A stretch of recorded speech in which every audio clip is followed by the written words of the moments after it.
প্রথমে বিপিএল নিয়ে শান্ত খান বলছেন বরিশালের টিম ছাড়া কি বিপিএল জমজমাট হয়েছে, একটু কুমিল্লাও অ্যাড করে নেবেন।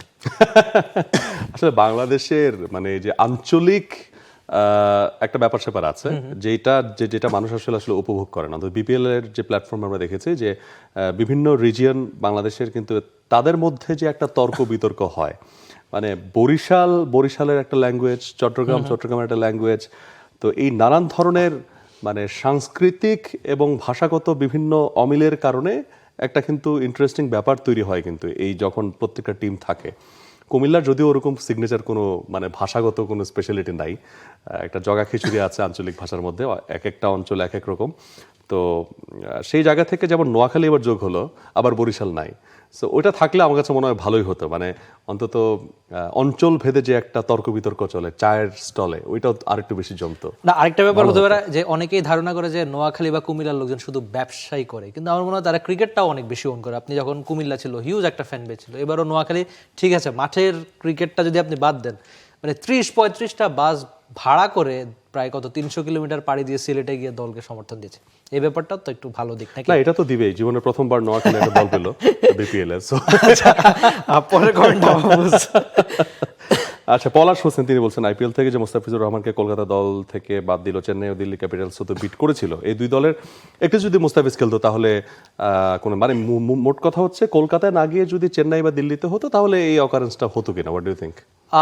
সম্ভাবনা একটু কম হতো, কারণ আপনি নিজেও চেন্নাইতে গিয়ে ম্যাচ কভার করেছেন। চেন্নাইয়ের ক্রাউডকে বলা হয় যে পুরো ওয়ার্ল্ড ক্রিকেটের মধ্যে সবচেয়ে বেশি নলেজেবল ক্রিকেট যারা বা ক্রিকেটটা ওন করে যারা, তাদের মধ্যে থেকে একজন। তো চেন্নাইয়ের প্রেস বক্সের খাবারটা অন্য প্রেস বক্সের খাবারের চেয়ে বেটার ছিল। হ্যাঁ, একদমই।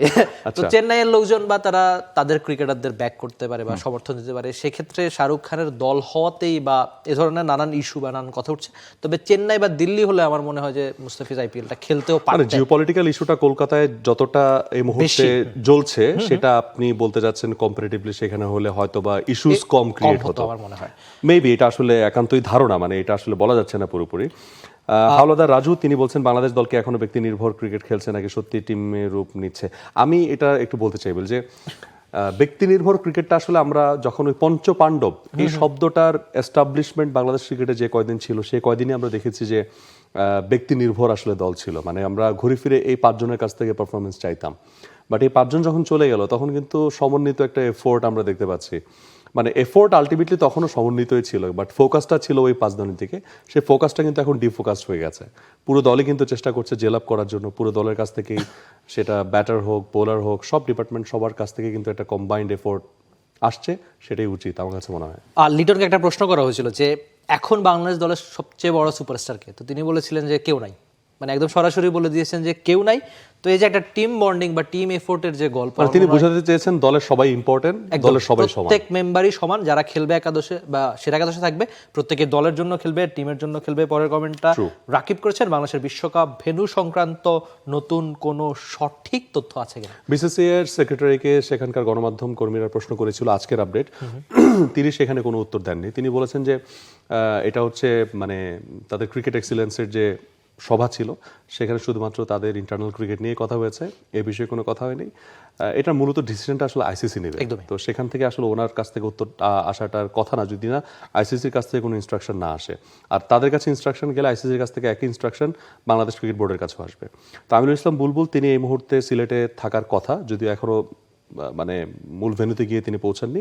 আমাদের সহকর্মীর মাধ্যমেও কিন্তু আমরা জানতে চেয়েছিলাম, তো তিনি যখন গণমাধ্যমে কথা বলবেন, we are expecting within 1 hour or half an hour, তো তখন হয়তো আমরা লেটেস্ট কোনো আপডেট থাকলে আমরা জানতে পারবো। শেষ প্রশ্ন, লাফিজ আহমেদ বলছেন শুনলাম মুস্তাফিজুর রহমান পিএসএল এ যাবে। হ্যাঁ, ঠিক ধরেছেন আপনি। পিএসএল সবার আগে কোনো ক্রিকেটার নিয়ে যদি পোস্ট করে বা প্রচারণা থাকে না, যে সব আলাদা লিগেরই তো একটা প্রচারণা থাকে, সেই প্রচারণাতে তারা মুস্তাফিজুর রহমানকে দারুণভাবে ইউজ করেছে, যেখানে আইপিএল বলে দিয়েছে না, তারা দারুণভাবে লুফে নিয়েছে এবং বেশ ভালো দামে তিনি পাবেন, অন্তত আশা করা যায়। আজকের মতো শোটা শেষ করতে হচ্ছে। যারা আমাদের সঙ্গে এতক্ষণ কানেক্টেড ছিলেন আপনাদেরকে অসংখ্য ধন্যবাদ। এই শোটার জন্য আপনারা অপেক্ষা করেন, আমাদের সঙ্গে কানেক্টেড থাকেন, আপনাদের কথাগুলো জানান এবং সেই কথাগুলো নিয়ে আমরা হাজির হয়ে যাই। সবাই ভালো থাকবেন এবং চোখ রাখবেন টি স্পোর্টসের নেক্সট শোতে। আমরা হাজির হয়ে যাব নতুন কোনো তথ্য নিয়ে। For more updates, subscribe to our YouTube channel and click on the bell icon. Follow us on Facebook and Instagram. Download T-Sports app to enjoy exciting games and highlights. Visit tsports.com.